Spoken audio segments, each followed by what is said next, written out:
டிஃப்ரெண்ட்டாக ஒரு soya gravy தான் செய்ய போகிறோம். அதுக்கு சோயாவை நல்லா சுடுதண்ணியில் வாஷ் பண்ணி எடுத்துட்டு கார்ன்ஃப்ளவர் மாவு 2 ஸ்பூன்,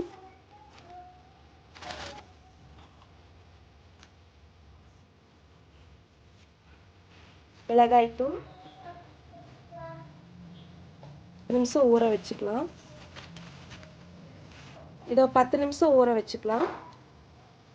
கிரேவிக்கு 1 மூடி தேங்காய், 2 ஸ்பூன் தயிர், பொட்டுக்கடலை 3 ஸ்பூன், சோம்பு 1 ஸ்பூன், புதினா கொஞ்சம், மிளகு 1 ஸ்பூன், சீரகம் 1 ஸ்பூன், பட்டை, பிரிஞ்சி இலை, ஏலக்காய், கசகசா அரைச்சி எடுத்துக்கலாம்.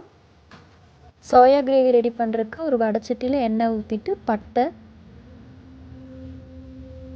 நறுக்கி வச்சுருக்க பெரிய வெங்காயத்தை நல்லா வணங்கிக்கலாம். வெங்காயம் வணங்குறதுக்குள்ள இன்னொரு வடைச்சட்டியில் எண்ணெய் ஊற்றிட்டு சோயா கொஞ்ச நேரம் பொரிச்சு எடுத்துக்கலாம்.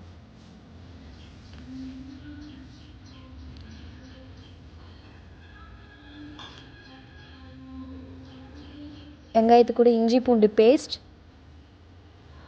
தக்காளி எல்லாத்தையும் நல்லா மிக்ஸ் பண்ணிக்கலாம். அரைச்சி வச்சுருக்கிற பேஸ்ட்டை ஆட் பண்ணிக்கலாம்.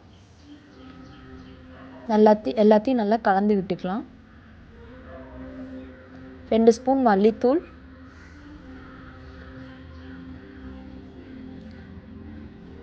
மிளகாய்த்தூள் 2 ஸ்பூன், கரம் மசாலா தூள் எல்லாத்தையும் நல்லா கலந்து விட்டுட்டு தேவையான அளவு தண்ணி சேர்த்திக்கலாம். தண்ணி ஒரு 10 நிமிஷம் நல்லா கொதிக்கட்டும். கொதித்ததும் நம்ம வணக்கி வச்சுருக்க சோயாவை அதில் சேர்த்திக்கலாம்.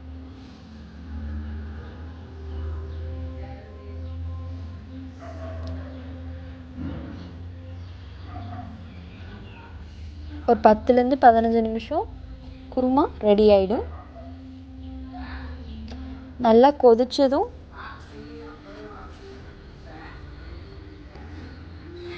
நல்லா கொதிக்கணும். அதுக்குள்ளார சப்பாத்தி ரெடி பண்ணிக்கலாம்.